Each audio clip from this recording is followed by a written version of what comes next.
Good evening, 7 o'clock, July 27th, and this is the bi-weekly presentation of the Buddha Dharma from the Tibet Center, Kunchab Tarduling, located in New York City and New Jersey. We've been going through Tsongkhapa's Lamrim Chenmo, and we'll continue to do that. So, we have a lot of work to do tonight.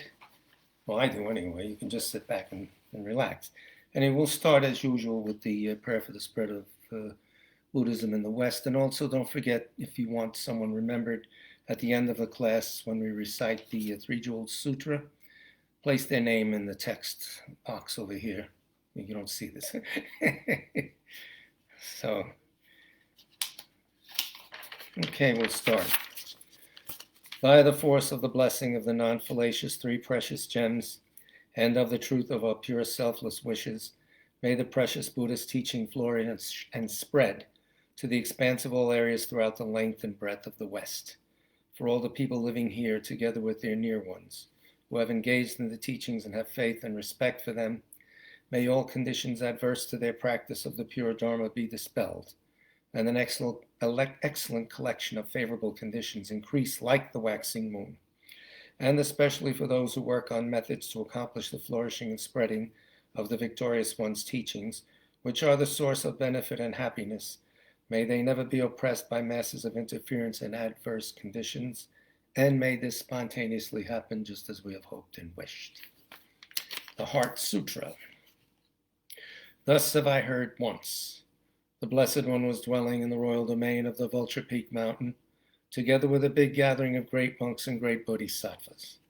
At that time, the Blessed One entered the samadhi which examines the dharmas called profound illumination, and at the same time, noble Avalokiteshvara, the bodhisattva, mahasattva, looking at the profound practice of transcendent knowledge, saw the five skandhas in their natural emptiness. Then, through the inspiration of the Buddha, Venerable Shariputra said to Avalokiteshvara, how should those noble ones learn who wish to follow the profound practice of transcendent knowledge? And Avalokiteshvara answered, Venerable Shariputra, whoever wishes to follow the profound practice of transcendent knowledge should look at it like this, seeing the five skandhas in their natural emptiness. Form is empty. Emptiness itself is form. Emptiness is not separate from form. Form is not separate from emptiness. In the same way, feeling, discriminating awareness, compositional factors, and consciousness are empty. Thus all the dharmas are empty and have no characteristics. They are unborn and unceasing. They are not impure or pure. They neither decrease nor increase. Therefore, since there is emptiness, there is no form, no feeling, no discriminating awareness, no compositional factors, no consciousness. No eye, no ear, no nose, no tongue, no body, no mind, no appearance, no sound, no smell, no taste, no sensation, no objects of mind, no quality of sight, no quality of hearing, no quality of smelling, no quality of tasting, no quality of sensing, no quality of thought, no quality of mind consciousness. There are no nidanas from ignorance to old age and death, nor their wearing out. There is no suffering, no cause of suffering, no ending of suffering, and no path, no wisdom, no attainment, no non-attainment. Therefore, since there is no attainment, the bodhisattvas abide by means of transcendent knowledge, and since there is no obscurity of mind, they have no fear. They transcend falsity and pass beyond the bounds of sorrow. All the Buddhas who dwell in the past, present, and future by means of transcendent knowledge fully and clearly awaken to unsurpassed, true, complete enlightenment.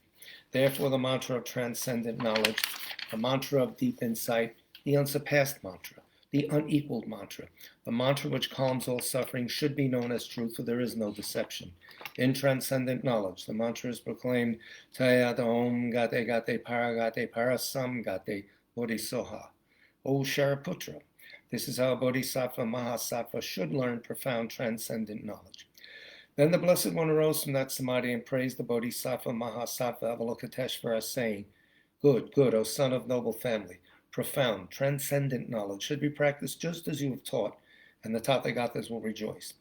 When the Blessed One had said this, Shariputra and Avalokiteshvara, that whole gathering in the world, with its gods, humans, Asuras, and Gandharvas, their hearts full of joy, praised the words of the Blessed One. So, a refuge and bodhisattva vow, we will recite it 3 times.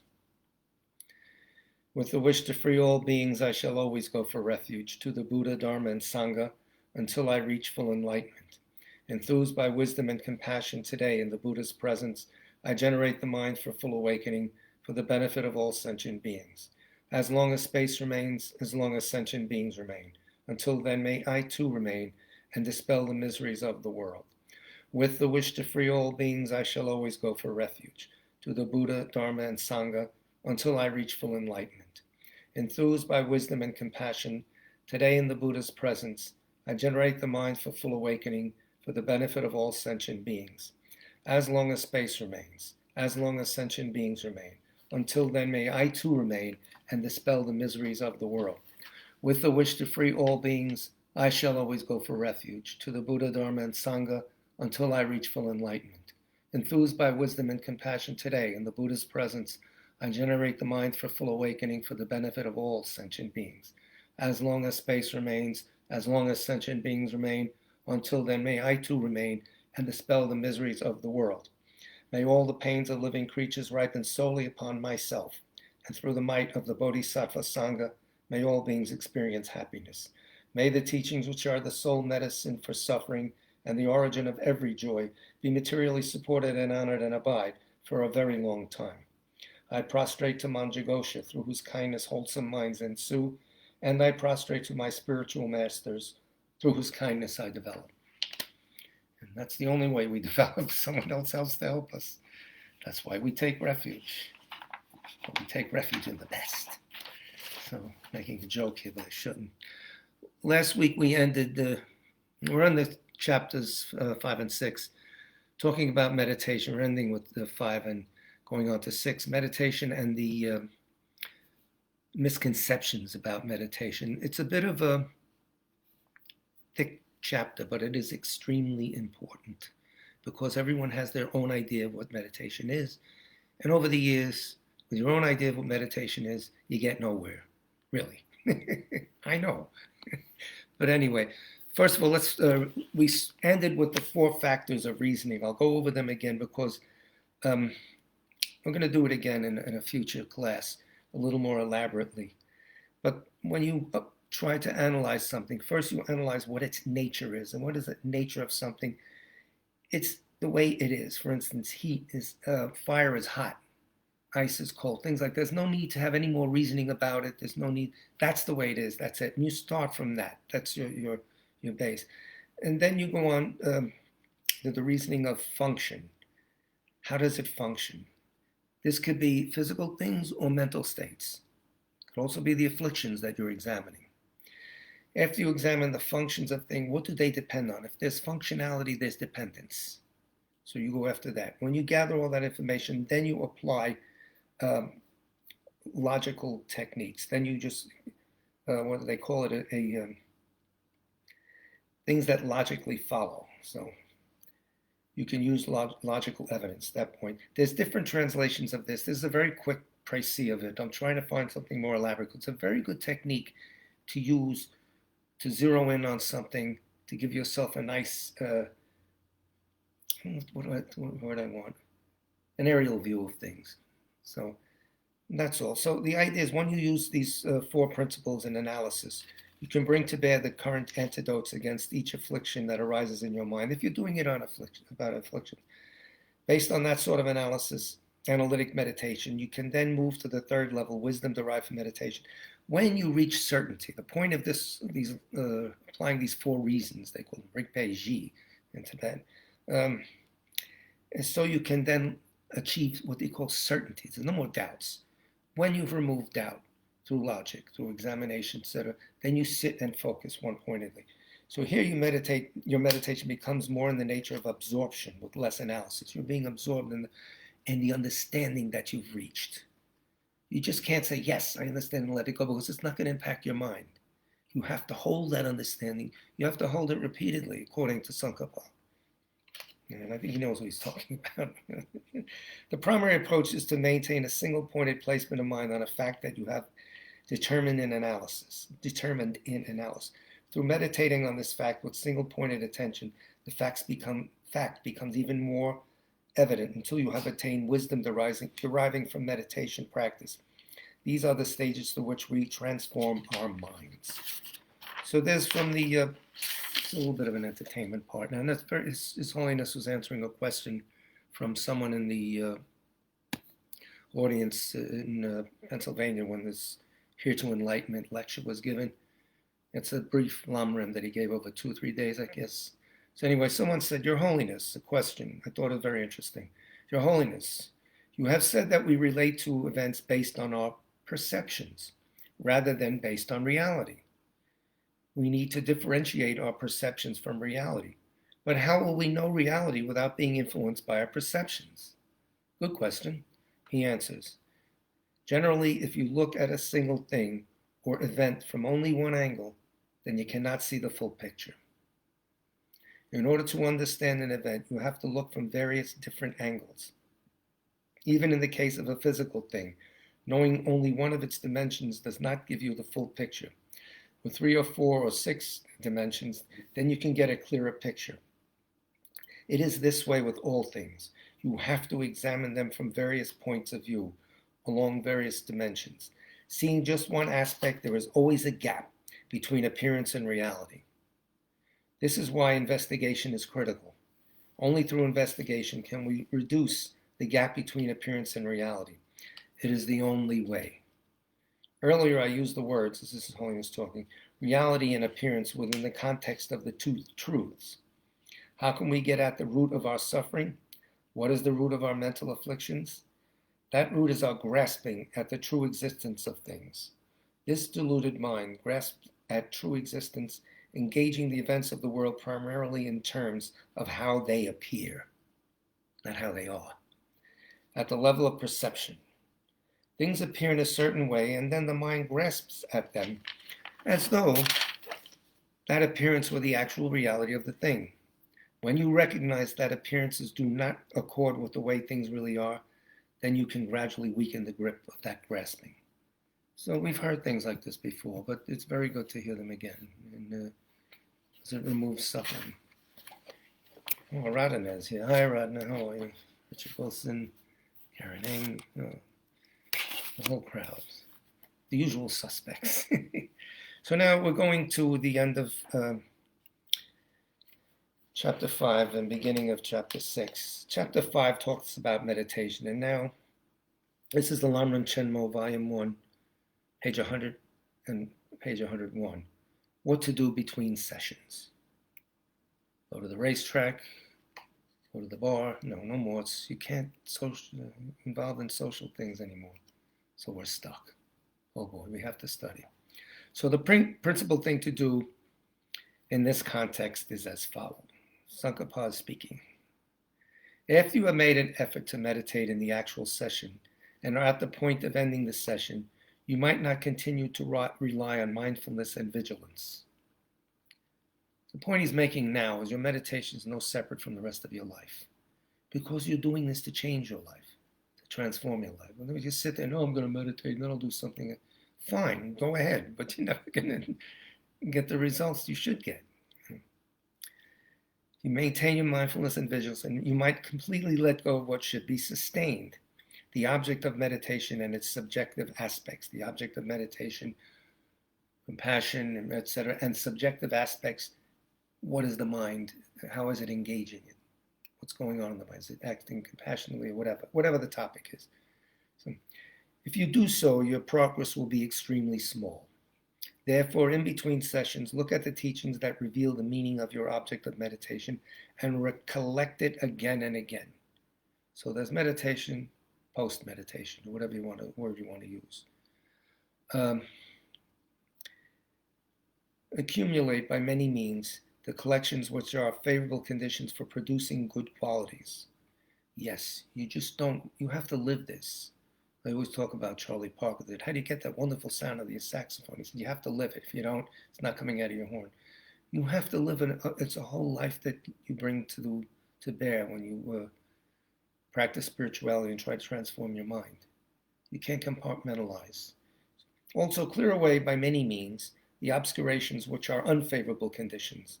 By applying what you know, strive at whatever vow you have promised to observe, as this is the basis of everything. In addition, follow the instructions called consolidation with regard to training the mind in the object of meditation and its subjective aspect, observing vows, and accumulating the collection of merit and wisdom. So it's a whole holistic program. You can't live a certain way and then sit down for 4 hours and meditate.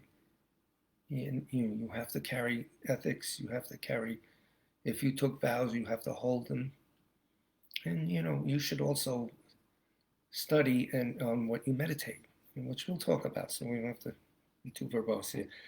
Further, learn the 4 preconditions, which are causes that readily produce the paths of serenity and insight. We're not going to get into that technically now, but to produce serenity and insight, the mind has to be leveled out. So what do? You restrain the sensory faculties rather. You act vigilantly. You have an appropriate diet. I don't know. And you strive to practice without sleeping at the wrong time and acting properly at the time of sleep. This is cultural, and none of us have the option to sleep in certain segments and all that. We're lucky we get to bed at all sometimes in our life. Fine, But you should have a somewhat regular sleep habit for your own health. Some of the cultural, in the old days, there was not much going on in Tibet at the time, So people would set their schedule nicely. So restraining the sense faculties.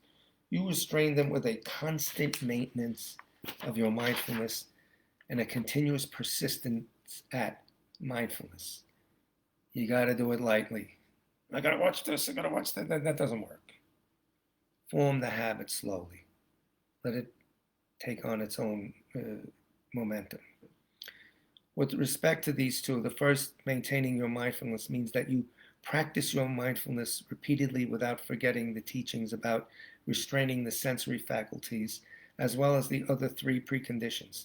The second, continually persisting at mindfulness, means you practice your mindfulness continuously with respect. What you are restraining, in other words, respect means, why am I doing this in the first place? If you haven't answered those questions, you won't have the motivation to do this. This is a tough job, but it has to be done to get out of samsara, to help others. And we'll go on with this later. What you are restraining from are the 6 sensory faculties. What you are restraining them from are the 6 attractive and unattractive objects. So now he's going to run down how perception takes place. Perception in Buddhist psychology consists of 3 elements or aspects. The sense faculty, which includes the mental faculty and the 5 sensory. The mind is a sense because information comes to it. But, the eye power, the ear power, you got that. The object encountered, you need the faculty that can understand it, the object there that it's going to interpret, and the consciousness that arises on the basis of the sense faculty and its object. And this is the key right now. You see something, the object's there, your eye power is there, gets refracted right back into the mind. That's where the work is done. The 5 objects of the sensory consciousness are form, taste, smell, sounds, tactile objects. The object of the mental consciousness is characterized as phenomena. You think of something. It triggers a sort of mood or whatever. It's called phenomena. That's it. The way it happens. After the 6 consciousnesses arise, one by one, in the theory of Prasangika school, I don't know if the other schools have any, one mind at a time. Yeah, I think the mind-only school has the mind itself and something that's always watching it and reporting back, Rang Rig or something. But here, an eye consciousness operates, then an ear, then this, and it looks like they're all together. I'm watching a performance, I hear the sound, but moment by moment, each thing is reporting very quickly together. That's the way it was explained to me. So after the 6 consciousnesses arise, one by one, based on their sensory object and faculties, the mental consciousness produces attachment for the attractive sensory objects or hostility towards the unattractive ones. And there's the fun. That's how you cut this thing off. You're going to see things unless you restrain your behavior. At the point where you register the object, the mental consciousness is then classifying and starting a lot of trouble if you cannot control it. This you can watch in your everyday life, but And so once you start to map this out, it has less of a pull.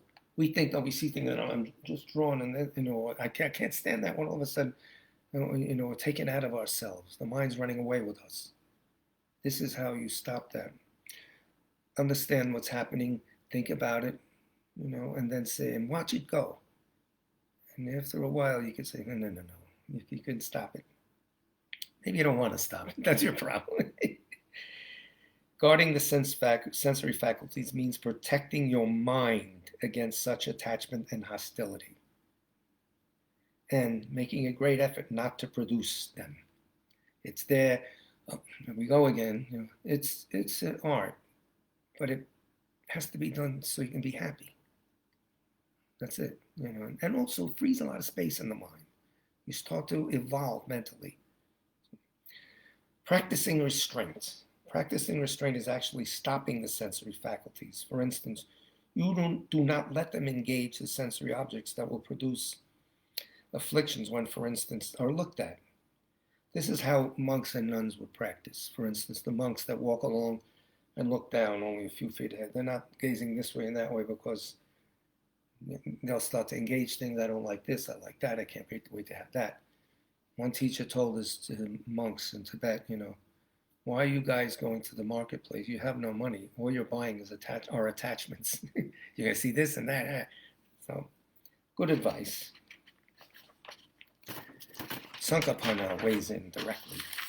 In short, be mindful of whatever behavior takes place in the night or day. Again, I can't emphasize this too much. You can't say, I'm going to be mindful, I drop my awareness. Just note it, let it happen of its own. It takes time. Trying to force this, it's a very sophisticated technique, in my opinion.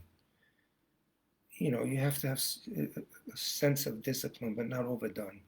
So then understand which are to be done and which are to be not done. Avoid this, don't they? Whenever engaging in those that are to be done or turning away from those which are not to be done, be vigilant and think, now I am engaging in or turning away from this, and now this. In other words, you note it. It's like the constant, now I'm drinking water, now I'm doing this. Now, so, okay, that's not for me. Yes, this I should do. That's not for me. This I should do. It's a little, what's the word? Awkward or something? I don't know. But it's, get used to it, try it out. If you have this, sincere wish to walk on the Bodhisattva path. So if you do this or ride on it, I don't know. If you do this, it is said that you will not be tarnished by infractions in this lifetime. Even after death, you will not fall into the miserable realms, and you will have the preconditions for attaining knowledge of the paths you have not attained. So this has a lot of good merit in it. It's giving you a lot of good momentum. You're not going to be in this life all the time. Where are you going? This will help you. So work on these practices. For it is said that if you do, you will have unusual success in all your virtuous practices. In particular, your ethical discipline will be completely pure, and you will easily attain the non-discursive states of concentration that comprise meditation on serenity and insight. So now we go to the next chapter. Lamrim Chenmo, page 109, I'm taking this from. And this chapter is mostly Sankapa. Not too much. I have a little bit from Geshe Soka here. I'll reread out of his book. But this chapter is rich, and again, it's very thick, and it takes some understanding, careful understanding, because we all have preconceptions of what meditation is. We all have our little ruts that we get into. Oh, I'm going to meditate now, I'm nice and calm and all this. You want to transform yourself, you don't go into the same conditions that you think will make you feel good and all that. Yes, that's nice. You have to examine things piece by piece. You have to get rid of habit patterns in the mind, and the only way to do this is as follows. So, there are persons who have not begun to recognize that classic scriptures and their commentaries constitute personal instructions, and therefore might have the following qualm. No one uses the word qualm anymore, except academics, I think. I don't know. Anyway, qualm. Question. When you meditate on the paths, you should do only stabilizing meditation. rather than repeatedly analyzing your object of meditation. For repeating analysis with discerning wisdom is only for times of study and reflection. Moreover, repeated analysis will prevent you from future attainment of Buddhahood, because conceptual thought apprehends signs of true existence. And the answer is horse dookie. No, Sankapar answers. This is the nonsensical chatter of someone who is utterly ignorant of the crucial points of practice. For Maitreya's ornament states, Abhisamaya Alamkara, proper attention is based on prior study. Sublime wisdom, which takes reality as its object, arises from your cultivation of proper attention. There is still, this day and age, and you could look at all the spiritual magazines and say, these things where you sit there and calm and everything's going to come to you. It doesn't come to you. Samsara doesn't go away on its own. It doesn't go away by you sitting there and the universe fills you with intelligence. I don't think so. If it is, let me know. I'll be there. Not the case. There has to be a deliberate cultivation. You have to classify all your thought patterns, what's going on, and then, as the book says, you have everything done for you now. All you got to do is follow this manual of practice, the Lamrim. So here we go. Here Maitreya teaches that you should use the wisdom that comes from reflection to attend properly to the meaning of what you have studied. From this, there will arise the wisdom that comes from meditation and perceives reality. So you hear, you reflect, you meditate, and as a result, you get the wisdom derived from those 3 steps. And here we'll go over them. Therefore, first study with someone what you intend to practice and come to know it secondhand. In general, you cannot do this on your own. This is the ego leading you on the path in the wrong way. You need to listen to the teachings. It could be a personal teacher, it could be the text, whatever. It could be YouTube or whatever. Good teachings. Next, use scripture and reasoning to properly reflect on the meaning of what you have studied, coming to know it firsthand, making it yours. This takes time. You're not going to get it with a quick read. No, it's not like a math text or something in history. So it's a little more complicated. Once you determine the meaning of what you originally intended to practice with this kind of study and reflection, and you have no doubts, then familiarize yourself with it repeatedly. We call this repeated familiarization meditation. Oh, we woke up. I'm sorry.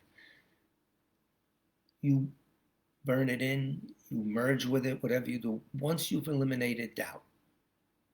So, thus you need both repeated and analytical meditation and non-analytical stabilizing meditation, because meditation involves both non-analytical stabilization on the meaning of what you originally intended to practice and was determined through study and reflection, and the use of discerning wisdom to analyze this meaning. You have to, as his holiness, analyze. It's very important. It's utilizing our intelligence, which we have. You're waking it up. Therefore, to claim that all meditations are stabilizing meditations, like taking 1 grain of barley and saying, this is all the barley grains there are. Tibetan metaphor. We don't even know what a barley grain is sometimes in this country. So, moreover, just as study must precede the wisdom that comes from study, and reflection must precede the wisdom that comes from reflection, so too meditation must precede the wisdom that comes from meditation. As this is so, meditation means becoming familiar with you have ascertained using the wisdom that comes from reflection. Therefore, it is said that the wisdom that comes from meditation is a product of the wisdom that comes from reflection. In other words, again, you're not just going to say something, I agree with it, and sit there and burn it, and yeah. Doesn't work. Mine's very smart, even on mine. So, here we go again. The 3 steps. Studying, reflecting, meditating, etc. Thus, the depth of the wisdom that comes from your studies is commensurate with your studies. The more you study, the more deeper your knowledge. Simple. The breadth of your reflection is commensurate with this wisdom, while the depth of the wisdom that comes from your reflection is proportionate to your reflection. The magnitude of your practice of meditation corresponds to the depth of your wisdom of reflection, while your ability to stop faults and achieve good qualities is commensurate with your practice of meditation. And that's what we're after. stop faults, achieve good qualities, expand the mind, develop more and more the higher powers, etc. The only way to do it. By the way, the tantric presentations also use logic in this same thing. Therefore, the scriptures and their commentaries say that study and reflection are very important for the practice of meditation. And so you got the message. It's not just whatever you think it is and sit there and nice and quiet. And I really felt good. I had this. Go, fine. That's very nice. You had a good sleep. That's what you had. Of course, you feel refreshed. 2 years later, you're still the same person. Things still bother you. You haven't expanded your knowledge as much as you could have. So, objection, Your Honor. What is determined through study and reflection is not intended for meditation, Your Honor, but is merely for promoting superficial knowledge and eliminating other misconceptions. Therefore, when you meditate, you must meditate on something unrelated to your study and reflection. You may sit down, counsel, is the response. This is incoherent, like showing a horse one race course and then racing it on another. In other words, I'm going to study this and this, but meditate on that. Oh. This completely destroys the process of developing the three wisdoms in succession, which is what the scriptures as a whole present. Hearing, reflecting, meditating, or reading, whatever. So those three things. This also implies the nonsensical statement, much study is not required to travel the true path. People think that way. Much study is not required. No. One indication of a failure to recognize these critical points is in not distinguishing in the beginning between those who are well trained in sutras and tantras and those who have no training at all. You hit a wrong teacher. You don't know who doesn't know what they're talking about, etc. And don't think this is something he's just speculating. This happens now, today. A lot of people don't know what they're talking about. They may mean well. I'm not saying they're evil people, but they don't know. So you stick with those who rely on the classic texts, which have been around thousands of years. The Sankapa wrote this 600 years ago, and it's still very relevant, and people have attained higher realizations. So you have to distinguish between who's well-trained and who's not, and then not assigning the appropriate amount of practice.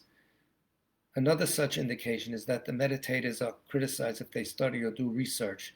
These mistakes customarily persist in Tibet, 600 years ago. They do, and there is a school that says, meditation is what you do this, but you don't study to meditate. That's using words, using concepts. No, we have to go beyond that. I don't know how strong that prejudice is now because I don't get out much, but I stay in one center. So, while more familiarization with knowledge acquired through the wisdom of study and reflections is indeed not a good quality that results from meditation, how could this contradict familiarization as simply being equivalent to meditation? Familiarization is the beginning of it. If it did, then meditation would never be possible for an ordinary being who had not attained access to the first meditative stabilization. They're talking about you have to be in these absorptions in order to get anywhere. That's not true. Mere familiarization, using concepts and sitting there, develops you. It's part of meditation. You don't have to sit there and go to the first absorption, the second, third. That's insane.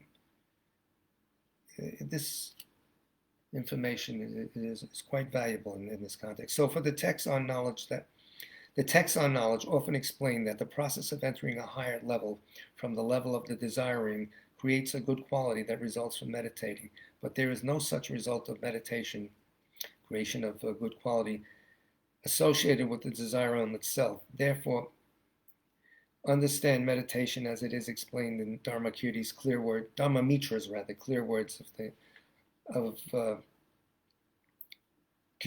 of commentary. He says, meditation is making the mind take on the state or condition of the object of meditation.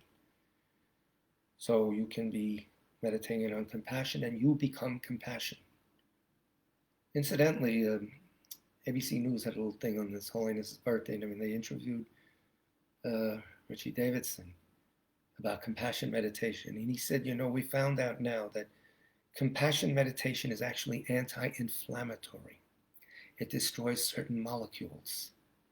So you can see this on YouTube. It's ABC News, Dalai Lama birthday, put that in. It's very, very, it's like a 15-minute thing. Wonderful.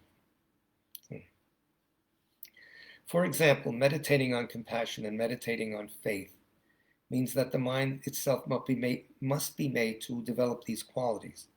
Because of this, even the great translators sometimes use the term path of meditation and other times use the term conditioning, as in the phrase from Maitreya's Ornament for Clear Knowledge, Abhisamaya Lamkara, the paths of seeing and conditioning and meditation are synonymous. Furthermore, conditioning and meditation are synonymous. Furthermore, Venerable Maitreya says, as for the branch of certain differentiation, the path of seeing and the path of meditation, it is repeated reflection, comprehension, and definite discernment that constitute the path of meditation. All these elements come through.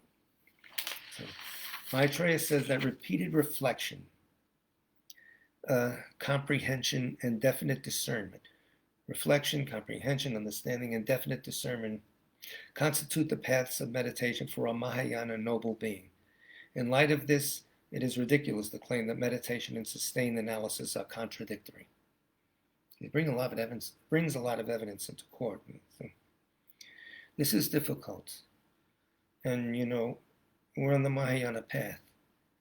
We have to learn these things out of love for everyone, out of desire to remove their compassion. Once you set your mind saying, this is the way I can help others, the best way. It's not going to be instant. It may take many lives, but this definitely, it makes it easier for you to engage this material. So remember, you do it out of affection for all sentient beings. Furthermore, there is no end to the statements which explain that the purpose of sustained and repeated analysis is meditation. In other words, you're analyzing so you can meditate. No end to these statements. I'm glad. For instance, there are references to meditating on faith, meditating on the four immeasurables, meditating on the spirit of enlightenment, and meditating on impermanence and suffering. Shantideva, in his Engaging the Bodhisattva Deeds in his Shiksha Samakaya of training, states, I composed this in order to condition my own mind. He wrote those texts just to condition his own mind. All right, he's putting, maybe he's already conditioned, but he's hinting that this is really, really relevant to transformation. So, in this way, he says that all stages of the path that he explains in these two texts are meditation. Further, the Compendium of Training says, that's the Shiksha Samakaya, therefore meditate continuously on any distribution, protection, purification, or enhancement of your body, resources, or merit. You're enhancing your body, your merit, your resources, you're protecting it, etc. This indicates that meditation includes any performance of the four practices of distribution, protecting, purifying, and enhancing with regard to your body, resources, or roots of virtue. With this in mind, do not take meditation to be very limited. Moreover, to claim that all conceptual thought involves the apprehension of signs of true existence and thus prevents enlightenment is the worst possible misconception insofar as it disregards all discerning meditation. It just doesn't work. That's it, A lot of people start their practice with something like that, just a breath, don't have any thoughts, and there's a good introduction to calm things down. You got to take off from there. Pardon me.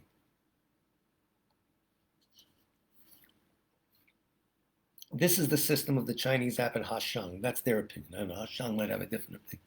So we have to hear both sides before we issue a sentence. So this misconception also interferes with the development of deep respect for the classic texts, because the texts are mainly concerned only with the need to use discerning analysis wherever Hashang's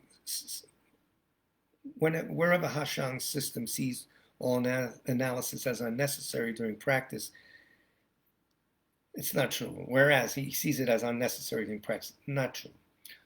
Again, I don't know if he actually held those views. That's the Tibetan version. We didn't hear the other side. Two sides to every story, and then there's the truth. Thing.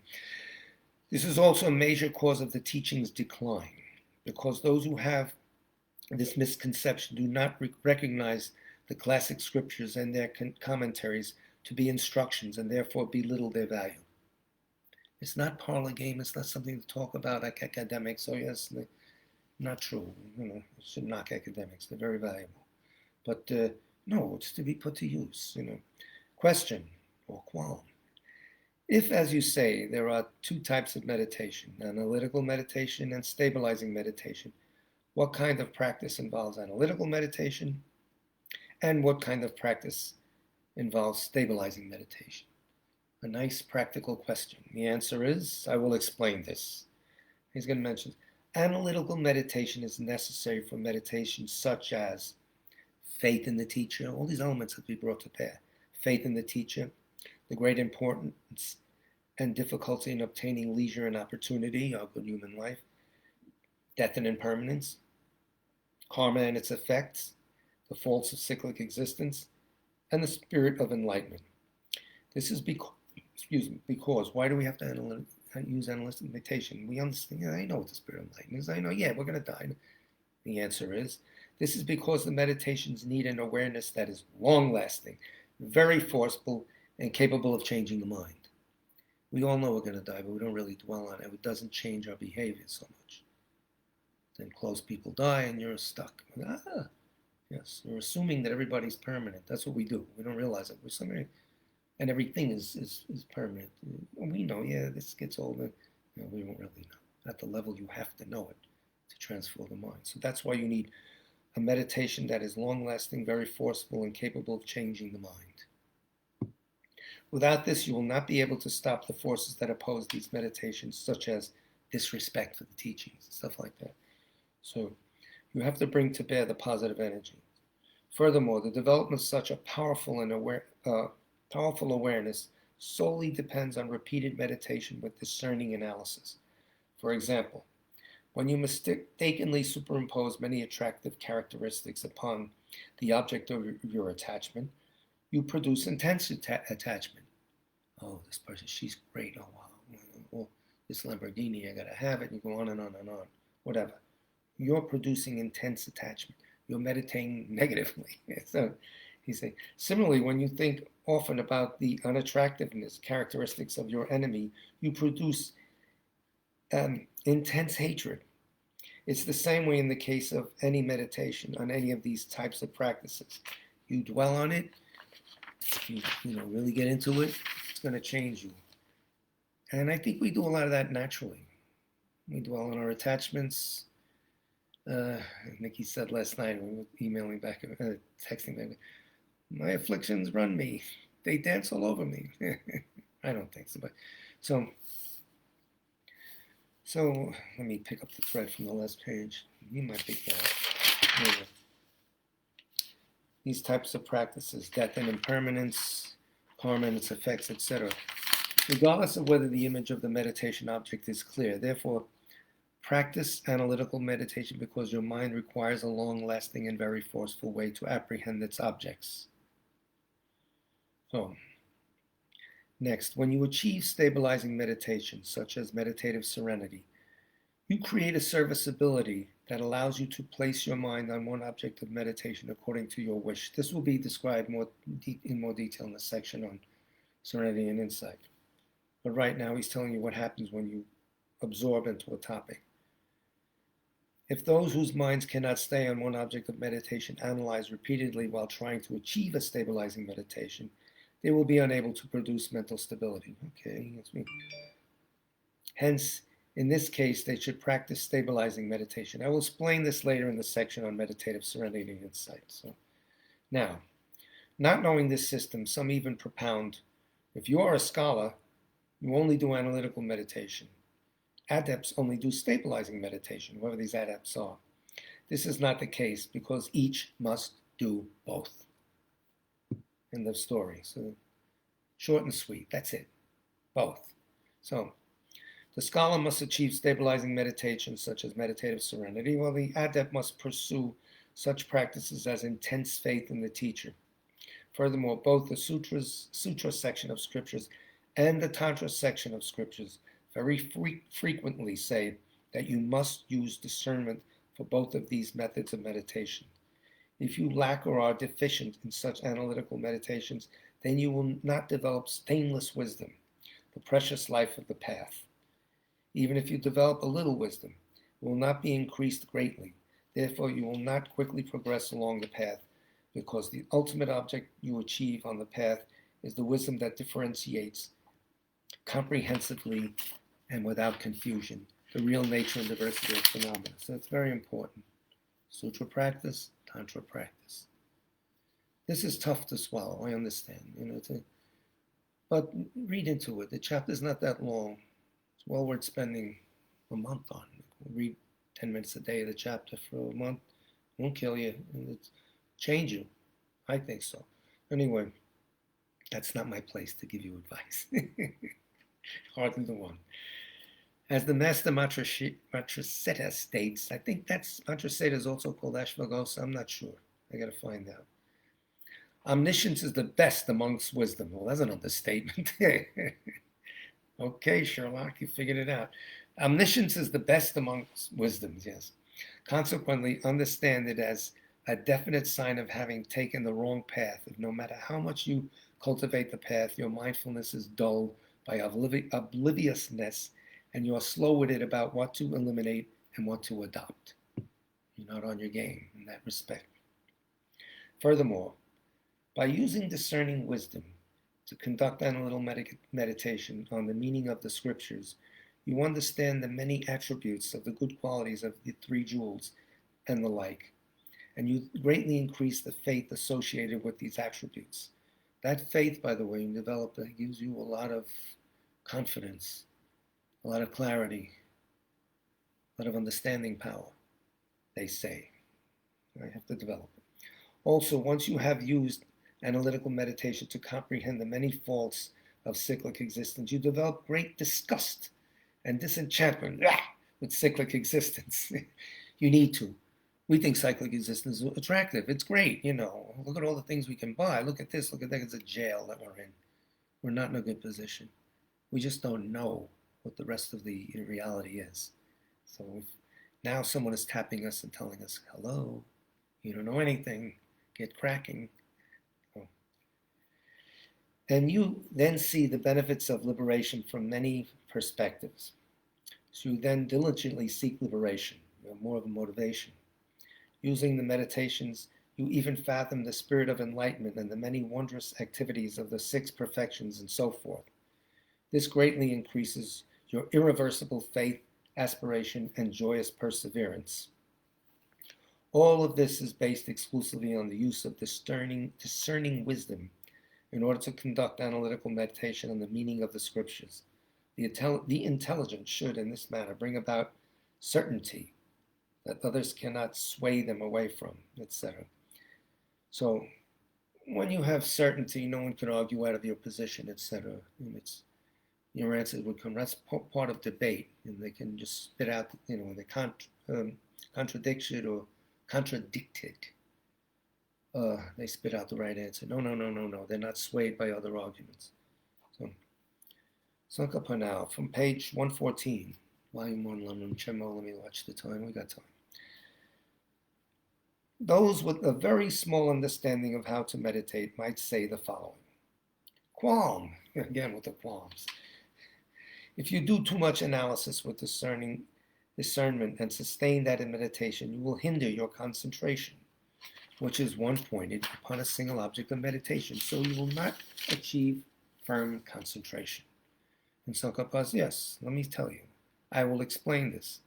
Concentration allows you to willfully fix your attention on any single object of meditation.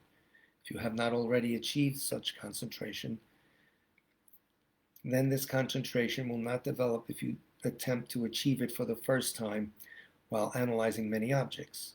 So if you're going to develop one pointedness, that's all you do. Can I review clearly? I can't understand. I'll talk. Carol, you can email me later, text me later. So, Therefore, simply do stabilizing meditation to achieve concentration until you attain it. If this is what you mean by your qualm, I agree. Yes, if you're going to develop one pointedness, sit on it.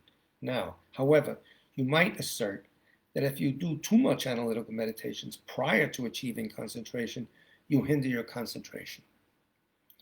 If this is the case, then it is clear that you do not understand the way to achieve concentration as it is explained in the commentaries of the great trailblazers. For example, when a skilled smith repeatedly burns gold and silver in a fire, this is very important now, and it's going to be repeated twice, his version and the Sangha's version, and repeatedly washes it in water, they are purified of all their defilements and residues. The gold and silver then become very soft and pliable. Hence, they are ready to be transformed into whatever ornaments you may want, such as earrings. You need the prep of analysis before you sit for one-pointedness. Otherwise, you're fighting the ocean. So, likewise, you initially used your discerning wisdom to meditate repeatedly on faults, such as the afflictions, the secondary afflictions, karmic effects of wrongdoing, and the faults of cyclic existence according to their order in Scripture. This makes you completely displeased and disenchanted. By bringing this to mind, you then turn away from the group of non-virtuous things and clear away these defilements, like burning gold in a fire. In other words, you have to live it totally to sit there and achieve concentration properly. So next, you use your discerning wisdom to meditate repeatedly on the good qualities, such as the good qualities of the teacher, the great importance of leisure and opportunity, the good qualities of the three jewels, virtuous karma and its effect, etc., and the benefit of the spirit of enlightenment, again, according to the order in Scriptures. So this causes the mind to become moist or clear, like washing gold in water. Bringing this to mind directs the mind towards the virtuous group of phenomena, causes delight, and then moistens the mind with virtues. Once this happens, focus your mind on what you want to achieve, either meditative serenity or insight, and you will accomplish it without difficulty. There's a whole preparation. You just don't sit, plop your butt on a cushion, I'm going to concentrate. Try it.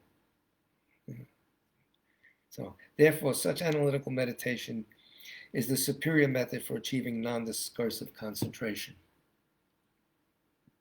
In the same way Asanga says, now they will repeat this point, but for example, in order for smiths or their skilled apprentices to purify silver or gold of all defilements and impurities, they burn it in fire and wash it in water. By doing this, they understand that they can make it into this or that ornament by way of its serviceability and pliability. Then those who know the appropriate craft, the smiths and their skilled apprentices, use the smith's tools to transform the metal into whatever kind of ornament they want. Likewise, yogis and yoginis become disenchanted by simply not turning their mind toward any impurities or defilements, such as covetousness, etc., and any of defilement. You stay away from them. You're training them. They create delight by simply not turning towards the unhappiness of the afflicted mind and by being inclined towards the joy in the group of virtues.